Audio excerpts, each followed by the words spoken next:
Olá a todos, bem-vindos ao canal Chester News. Nesse Chester News especial Religiões, eu quero falar de um tema que é muito controverso, né? Que envolve os católicos e os essênios, né? João Batista, que batizou Jesus, ele era essênio, e o catolicismo romano atual, né, que é a vertente dos cristãos maior que existe. Eu não quero ofender a crença de ninguém, né? Esses vídeos que eu falo de religião, meu objetivo não é ofender nem mudar a sua crença. Se você é católico, segue sua religião normal, né? A gente tem que falar isso porque muitas pessoas se ofendem com religiões, com visões religiosas opostas. Esse vídeo aqui é para quem tem dúvida. Por que que o catolicismo, que é a principal vertente do cristianismo, tenta, vamos dizer assim, apagar as origens essênias do movimento do Batista, de Jesus, né? Por quê?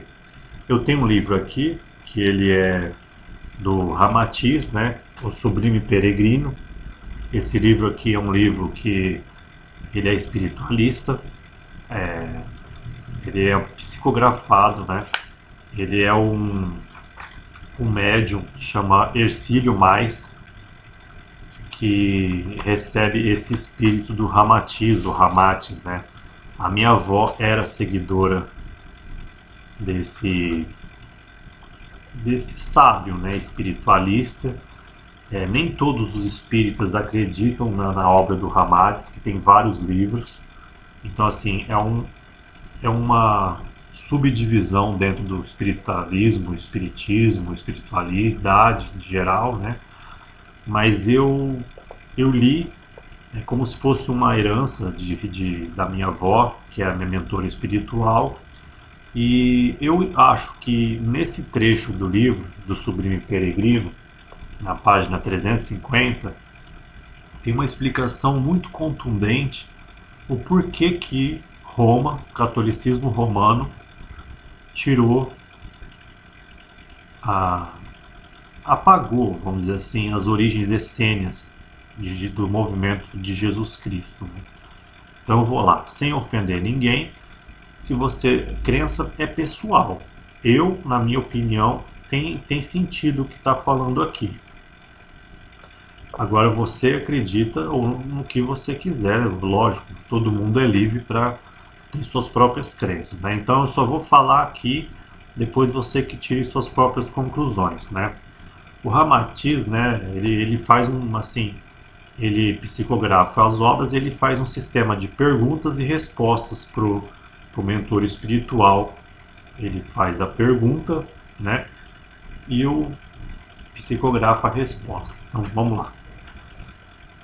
A pergunta é assim: por que a Igreja Católica Romana não menciona essa influência tão benfeitora dos essênios na vida do Mestre Jesus? Aí o Ramates, né, que é o espírito que ele psicografa, responde: a Igreja Católica nada sabe da existência da fraternidade dos essênios, ou do convívio de Jesus entre eles. Aliás, os ensinamentos católicos não se coadunam com a origem iniciática e o esoterismo dos essênios, pois esses, além de serem reencarnacionistas, também eram avessos à idolatria das imagens. Em seus ritos iniciáticos, tudo era feito em função daquele momento em que o discípulo dava testemunho de suas reações mentais e emotivas, como as manifestações no mundo profano, e depois deveriam ser disciplinadas sobre os preceitos essênicos.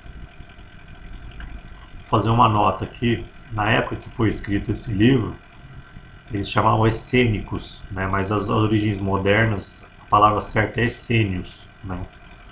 Mas, né, se refere ao mesmo grupo.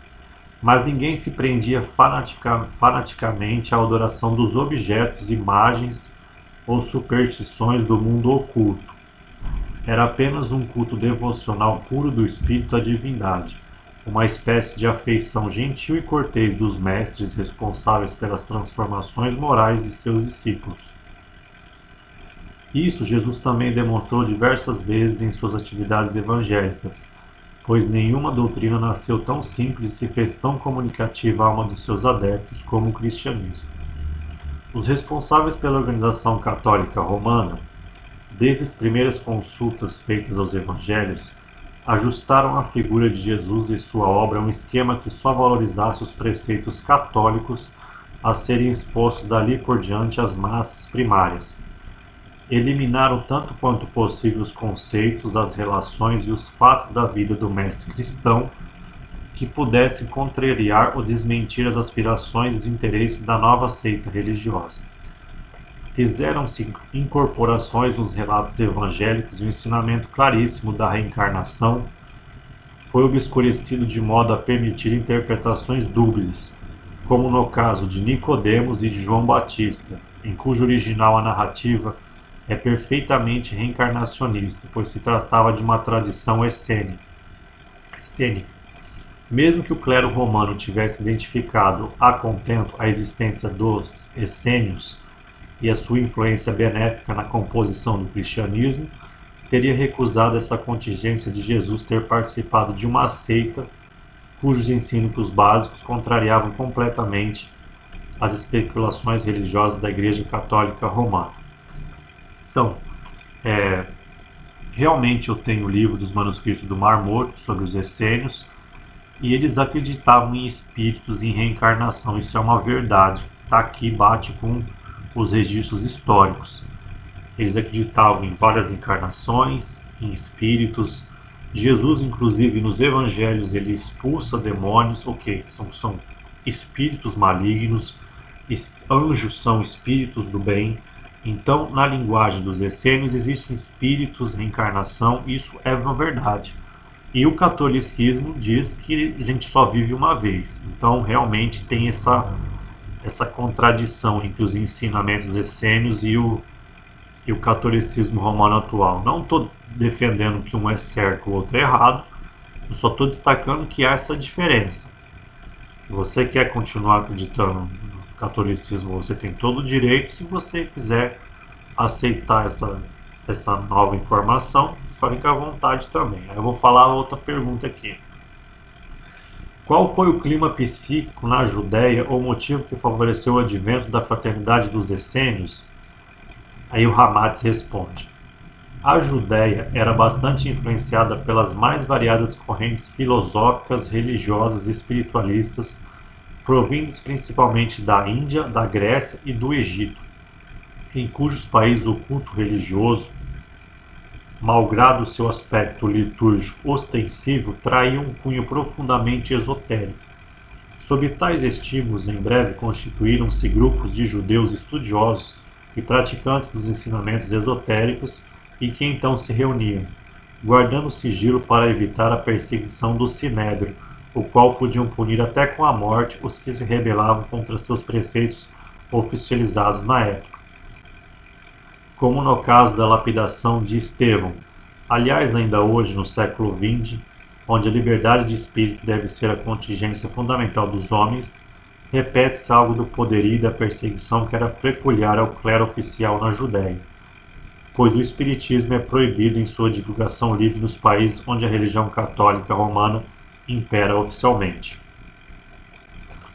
Realmente o catolicismo perseguiu o espiritismo, as doutrinas espiritualistas, as doutrinas, não digo ocultistas, mas aquelas que investigavam os fenômenos ocultos, espirituais, espiritualistas de forma mais livre, né?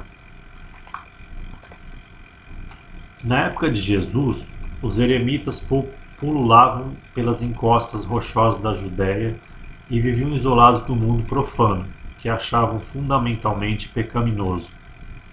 Eles buscavam a glória de Jeová pela prática da virtude, da abstinência dos prazeres e pela renúncia aos bens do mundo. Realmente os essênios eram contra a riqueza, o poder, a autoridade, né? Tanto que a doutrina de Jesus ela é bem clara nesse sentido. Tem muitos preceitos essênios na doutrina do cristianismo primitivo. Você não buscar o poder, a riqueza, a obstinação do seu coração, você ter uma disciplina, você cultuar a simplicidade, a humildade, a pobreza, a misericórdia, o amor. você renunciar à violência, principalmente, né? Que Jesus fala para dar outra face. Muita gente não entende por que Jesus fala isso. Isso vem dos essênios, de você ser contra a violência.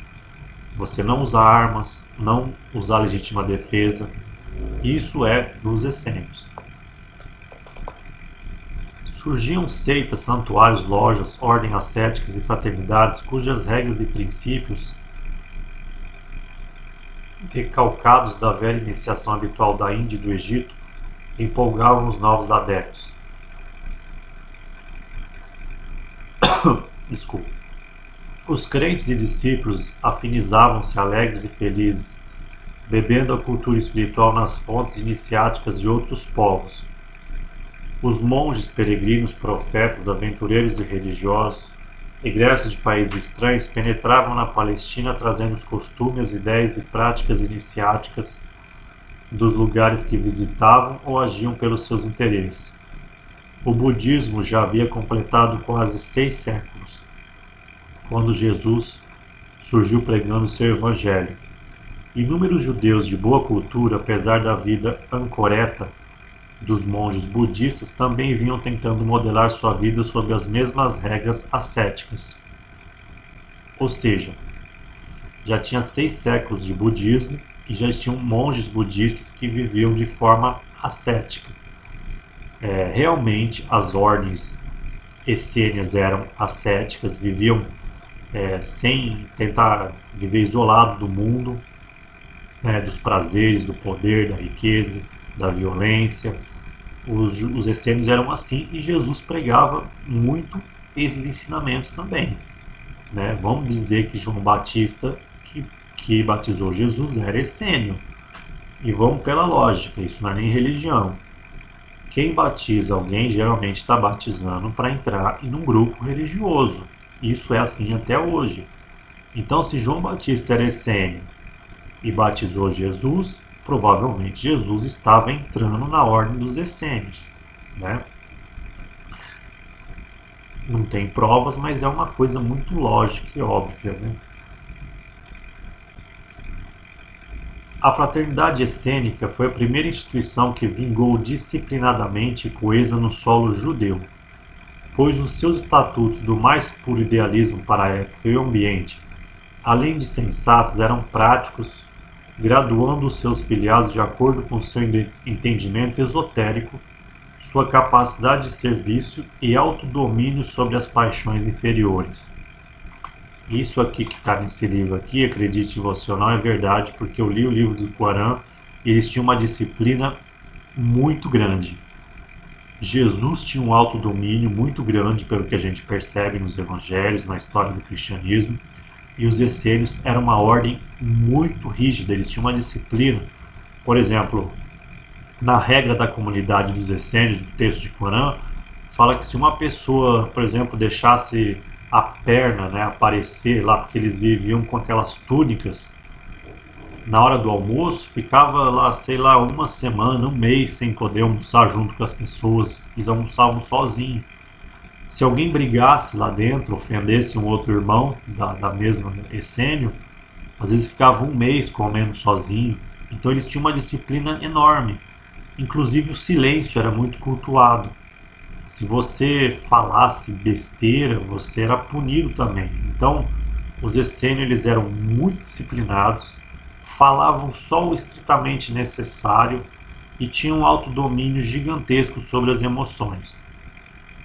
Eles cultuavam você, eles viam a riqueza, o poder e a violência como uma falta de autodomínio. Igual depois surgiram a Ordem dos Templários. Os Templários eram monges guerreiros que surgiram 1000 anos depois de Cristo. E eles tinham essa mesma tradição dos essênios, dos primeiros católicos, dos primeiros cristãos, de você cultuar a pobreza, a simplicidade. Por quê? Muita gente não entende. Muita gente, por exemplo, que é protestante, que fala que não tem problema ser rico, é que o cristianismo primitivo via você buscar riqueza, poder e usar violência como uma falta de autocontrole, entendeu? Os essênios e a doutrina original de Jesus acha que se você buscar riqueza, poder, violência, na verdade você perdeu já o controle de si mesmo. E os essênios buscavam muito isso daqui, ó. Só subiam na ordem dos essênios quem tinha mais alto domínio. Então isso mostra até inclusive a influência budista dos que tinha 6 séculos de budismo já naquela época. E eles também pregam autodomínio no budismo. Não estou falando que o cristianismo surgiu do budismo, mas teve influência também. Então o cristianismo primitivo ele pregava o autodomínio exagerado. Você ir atrás de riqueza não é que é um pecado, mas é do ponto de vista.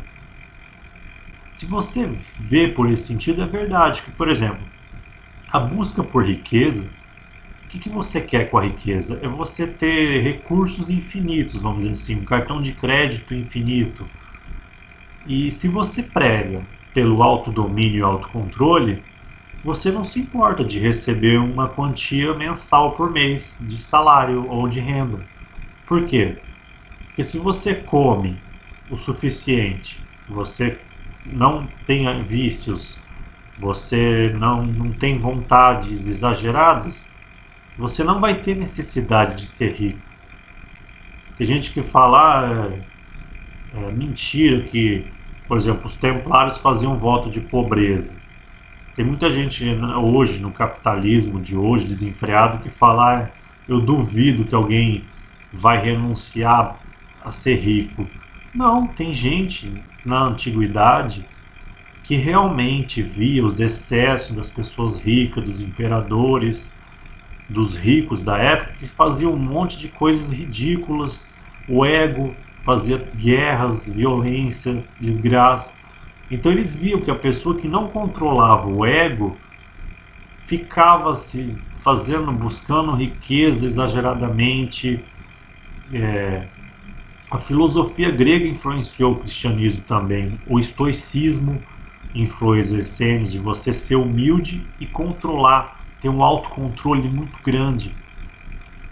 Então, se você tem um autocontrole muito grande, a riqueza ela se torna dispensável.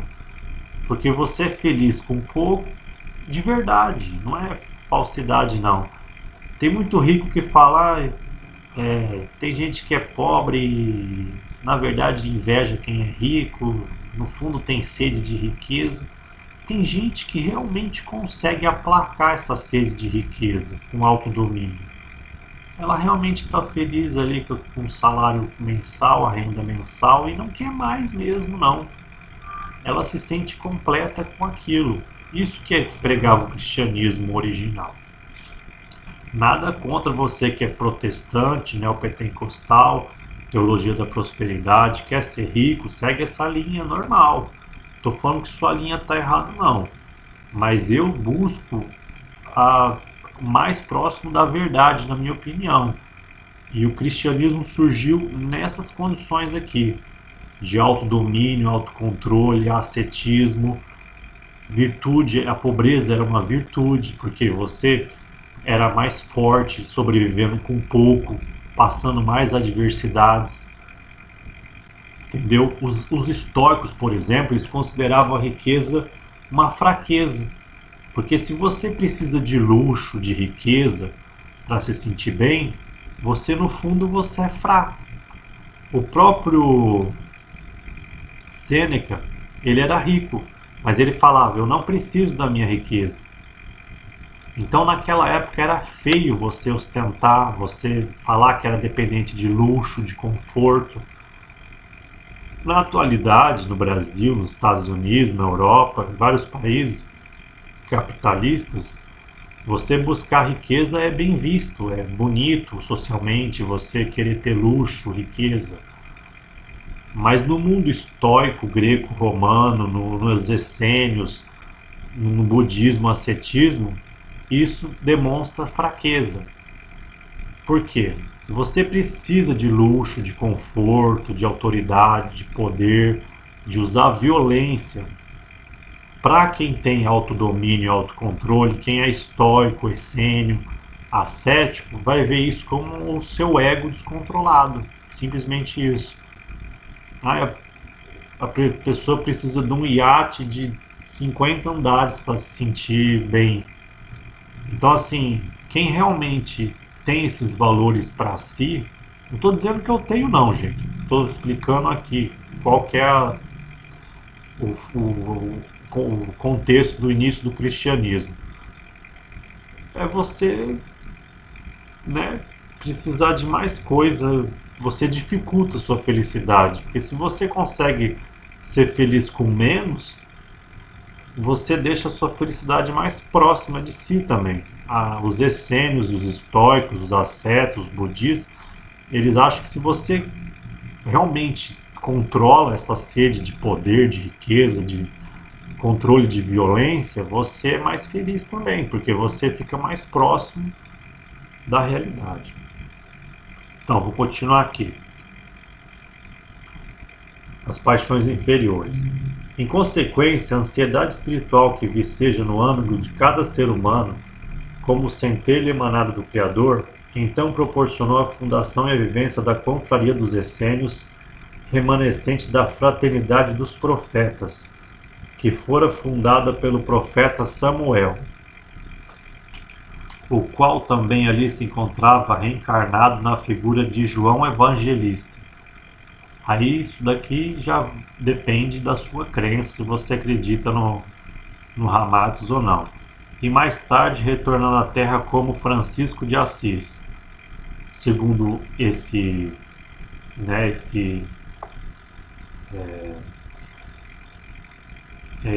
espírito, né, que do Ramazes, né, um profeta famoso, ele dá a entender que os essênios foram remanescentes da fraternidade dos profetas que foram fundados pelo profeta Samuel, que se encontrava reencarnado na figura de João Evangelista e que depois voltou à Terra como Francisco de Assis. Aí já vai da sua fé ou não.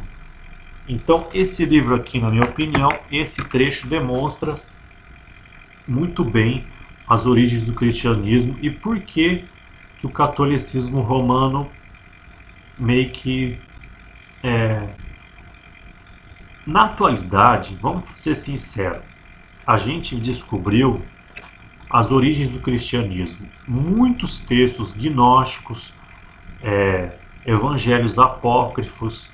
Eu não estou julgando, gente. Se os evangelhos não estão na Deus quis dessa forma. Então eu não estou julgando que os evangelhos apócrifos deveriam estar na Bíblia oficial, tanto judaica quanto cristã. Não, se está assim é porque Deus quis que fosse assim. Não estou falando mal nem nada. O que eu quero dizer é que dos anos 50 para cá, 1950, do século passado, muitos textos gnósticos, o texto de Corã do Mar Morto, que mostra detalhes da vida dos essênios, trouxeram à luz como veio a fundação do cristianismo. Ficaram por 2 milênios isso escondido. Eu não estou dizendo que a Igreja Católica, estou acusando ela de esconder as coisas, não. Mas, por incrível que pareça, agora, nos anos 2000 anos, quase 2030 anos depois que Cristo veio em primeira vinda, surgiram um monte de documentos mostrando o contexto que surgiu o cristianismo. Não estou julgando a Igreja Católica. Se eles decidiram que aqueles textos eram sagrados e os outros não, ótimo também. Não estou falando que você é católico e está seguindo nada errado. Não, não é isso que eu estou falando. Eu estou falando que a nossa compreensão moderna, 2000 anos depois de catolicismo, ela aumentou. Porque vários textos que eram, sei lá, ficavam só lá na biblioteca do Vaticano, agora estão disponíveis na internet, em vários museus, em vários locais. A gente ficou 2000 anos sem saber direito como que o cristianismo foi fundado. Isso, para quem gosta de religião, arqueologia, história da religião, filosofia da religião, é uma riqueza, porque você fica sabendo detalhes. Inclusive agora também está ressurgindo na filosofia um renascimento dos textos dos estoicos, também da Grécia e da Roma antiga, né? Que é uma filosofia que também está ressurgindo, porque tinham se perdido vários fragmentos e foram achados, por exemplo, o, o diário do imperador Marco Aurélio, por exemplo, romano, que foi considerado um dos melhores imperadores, um imperador filósofo. Então, assim, na atualidade tem muito material interessante mesmo, que está trazendo à luz dúvidas antigas de religião, que tá. A gente não pode esconder esses materiais, tem que discutir, não tem que ficar ofendido, isso vai contra a igreja, vai contra a doutrina oficial. Não, a gente saber o contexto enriquece a nossa experiência. Saber que Jesus era essênio vai mudar alguma coisa? Não, para mim não. Eu não digo que sou cristão ou não, eu acredito em Deus principalmente. Às vezes eu falo que eu sigo o judaísmo, leio o cristianismo, o islamismo, mas na verdade eu acredito em Deus e os profetas. Perguntaram para Jesus também: você tem religião? Você veio destruir o judaísmo? O que você veio fundar outra religião? Ele falou: eu acredito em Deus e os profetas. Eu tenho a mesma visão de Jesus. Eu acredito em Deus, em primeiro lugar, e os profetas. Porque os profetas são seres escolhidos por Deus, altamente iluminados para trazer a mensagem do mundo, do céu, do espiritual, que a gente chama de espiritualidade hoje em dia, é o céu antigo que Jesus falava, que veio trazer o reino do céu. Qual que é o reino do céu? É o reino espiritual. Então você não tem que acreditar em religião também. Você tem que acreditar em Deus e nos profetas. Foi a resposta de Jesus. Ele não falou: eu vim fundar a religião, eu sou profeta, eu sou Deus. Não falou nada disso. Ele falou: acredito em Deus e nos profetas. Eu também. Eu acredito em Deus e nos profetas. Quais profetas? Moisés, Jesus, Maomé. Você tem que acreditar neles, não no seu líder religioso. Porque a religião é feita por homens, e homens são falhos, têm interpretações falhas. Os profetas, Moisés, Jesus, Maomé, eram homens também, mas eram homens da mais elevada categoria espiritual.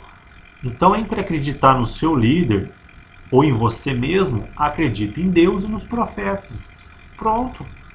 Você não precisa ter religião. Eu sou assim, eu estudo Moisés. Eu não falo que eu sou judeu, nem cristão, nem islâmico. Eu acredito em Moisés, Jesus e Maomé. E nos profetas, vários outros profetas antes deles. Isaías, Malaquias. Os judeus, hebreus, tinham um monte de profetas, além de Moisés. E que se confirmaram tudo que eles falaram também. Então, se você acredita em Deus e nos profetas, você não precisa ter religião. Seguir uma só, seguir... Porque, pensem bem, os profetas são mensageiros de Deus, certo? Não quero ofender ninguém, prestem atenção.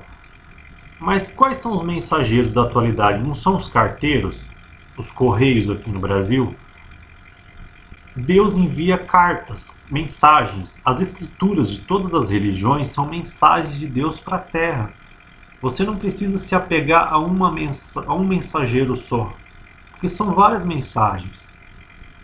E é engraçado não, é interessante quando você estuda diversas religiões, que existem vários fenômenos religiosos semelhantes em várias religiões que são nomeados de forma diferente, mas se tratam muito provavelmente das mesmas coisas.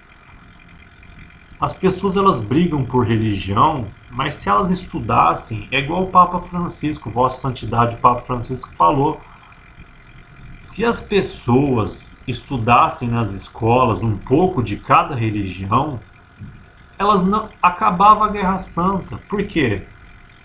O radicalismo religioso é você, além de estudar só uma religião, só a Torá, só o Novo Testamento, só o Corão, você fica preso a uma interpretação radical. A gente tinha que aprender em todas as escolas do mundo inteiro o começo do Moisés, do cristianismo, do Maomé. A gente tinha que ter educação religiosa de verdade na ONU, nas escolas do mundo inteiro, Porque a gente ia ver muito mais semelhança do que diferença nas religiões. Moisés, Jesus e Maomé e os profetas, eles falam, vários profetas de várias religiões falam, você tem que valorizar a vida, você tem que fazer o bem, você tem que amar as pessoas, você tem que amar a Deus. Isso se repete o tempo todo em várias religiões. Existem momentos de guerra? Tem, na Torá tem. Tá lá, se vingue do seu inimigo, olho por olho, tem coisas também assim. No Alcorão tem, combata seu inimigo, mas também tem, ame seu inimigo, evite guerra, evite ao máximo guerra. Todas as religiões falam isso. Às vezes você tem umas que falam em você se defender, mas você deve buscar paz, principalmente, muito mais do que a guerra. Inclusive o islamismo. Tem gente que interpreta, infelizmente, errado o islamismo. A religião islâmica ela é muito rica. O Alcorão ele fala em combates, em guerra, mas é em situações de guerra, e a Torá judaica também. Você tem que perdoar seus inimigos, o próximo, você tem que fazer de tudo para não criar inimigos, e quando você tem inimigo, você fazer de tudo para não ofender a Deus. Porque no Alcorão eles acreditam também no Moisés e em Jesus, porque Maomé diz que veio trazer mais luz ainda. Então, querendo ou não, os muçulmanos, os irmãos islâmicos, acreditam nos 10 mandamentos de Moisés também, não matar, amar a Deus acima de todas as coisas, de Jesus. Os cristãos também acreditam em Moisés. Ou os cristãos não acreditam nos 10 mandamentos de não matar, acreditar, amar a Deus, amar o próximo como a si mesmo. Está tudo interligado, gente. Não tem que ter essa confusão. É pela educação que o mundo vai ter paz. Educação e justiça, como o Papa Francisco, um dos melhores papas de todos os tempos, falou. Se tiver educação religiosa nas escolas do mundo inteiro, do mundo no Israel, no mundo cristão, no mundo islâmico, você estudar um pouco da história das religiões e um pouco do conteúdo, a ONU tinha que obrigar a ter religiões, história, pelo menos básica, de todas as principais religiões. A gente já vê que falam quase tudo a mesma coisa. Amar a Deus acima de tudo, respeitar o próximo, amar a Deus, amar a família, amar a vida, não matar, se defender no caso extremo, só extremo, de guerra ou de uma ameaça exagerada. Mas não, prega a paz e o amor, a maioria das religiões. Não tem que ter não tem motivo para ter essas guerras, jihads e esse ódio todo. Isso é ignorância. É o cara que só lê o texto sagrado dele e uma interpretação específica, deturpada lá, que ele vê lá. Ah não, aqui ó, Maomé falou que tem que matar o infiel. Ele falou isso, mas em caso de guerra, gente. Em caso. Tem parte no Alcorão também, eu mostro se você quiser. Ame o judeu e o cristão. Respeite o povo do livro, que é os judeus, e respeite o povo da cruz, que são os cristãos. Tem essa passagem também, ué. Qual que é a incoerência? Nenhuma. Se está falando para os islâmicos conviver com os cristãos e com os judeus, prestem atenção. Essas interpretações terroristas e radicais de que o Islã tem que dominar o mundo inteiro estão erradas. Porque se Maomé diz que os islâmicos têm que conviver com os judeus e cristãos, quer dizer que no mundo que sempre vai ter cristão e judeu no mundo. Como é que tem que eliminar os infiéis se Maomé diz para conviver com os cristãos e com os judeus? Qual que é a incoerência? Incoerência é que você está interpretando errado. Ó. O radicalismo, além de causar o mal para o próximo, é uma interpretação errada do Alcorão. Tem passagens agressivas, mas ela é no contexto de guerra. Você tem que ter misericórdia do seu inimigo, você tem que amar o seu inimigo. Jesus é um profeta islâmico também, Moisés também. 10 mandamentos não está valendo? Lógico que está. Está lá, não matar. Em legítima defesa, talvez sim, mas não. O normal é Não matar, matar em legítima defesa, em último dos últimos casos, em caso de guerra, violência extrema. O normal é a paz. Islã vem da palavra salam, que é paz, em árabe. Alá é Deus único. Moisés fala que só existe um único Deus. Inclusive, rabinos dizem que a missão do judaísmo é fazer a humanidade inteira acreditar no único Deus. Essa é a mesma missão do cristianismo e do islamismo. Jesus cansou de falar. Perguntaram para ele: você é Deus? Não, não, eu sou filho de Deus. Deus é o Pai que está no céu. Tá bom, a gente tem Deus dentro da gente também, mas a gente não é Deus, a gente tem uma parte de Deus dentro da gente. Deus está no universo, sei lá, inexplicavelmente. Mas Alá também, Maomé fala, Alá é o único Deus. Se as três religiões falam que só existe um único Deus, como é que vai ter outros deuses, gente? Os três falam que só tem um Deus, gente. Vamos pensar bem. E no Apocalipse cristão, fala que no final dos tempos, todos que estão em Jerusalém, todos quem que está em Jerusalém? Judeus, cristãos, islâmicos, quando está no mesmo e único Deus. A guerra santa, a jihad, é uma mentira de Satanás para causar morte, destruição e trevas. Moisés veio trazer a luz de Deus, Jesus também, Maomé também. O Alcorão é chamado de luz. No começo do Corão está escrito que Maomé trouxe o Corão para tirar as trevas do mundo, não trazer mais trevas. Maomé ia trazer mais trevas para o mundo? Que isso? Lógico que não. E é isso, bem-vindo ao canal Chester News. Eu estou acompanhando a questão dos ataques, né, de Israel com o Irã. Rezo muito para que não aconteça uma terceira guerra mundial, porque se tiver guerra Israel-Irã, Ucrânia e Rússia piorar, virar uma guerra Rússia versus OTAN e China e Taiwan, a chance de uma terceira guerra mundial é muito grande. Eu escrevi esse livro aqui, Unicracia. Está disponível na editora Paradoxo, para quem quiser. Uma pesquisa de praticamente 15 anos que eu fiz sobre o governo único mundial, que é você estabelecer uma unidade política mundial pacífica no mundo inteiro. E é isso, bem-vindo ao canal Chester News, inscreva-se se gostou do vídeo e tudo de bom a todos. E que a paz de Deus esteja com todos nós.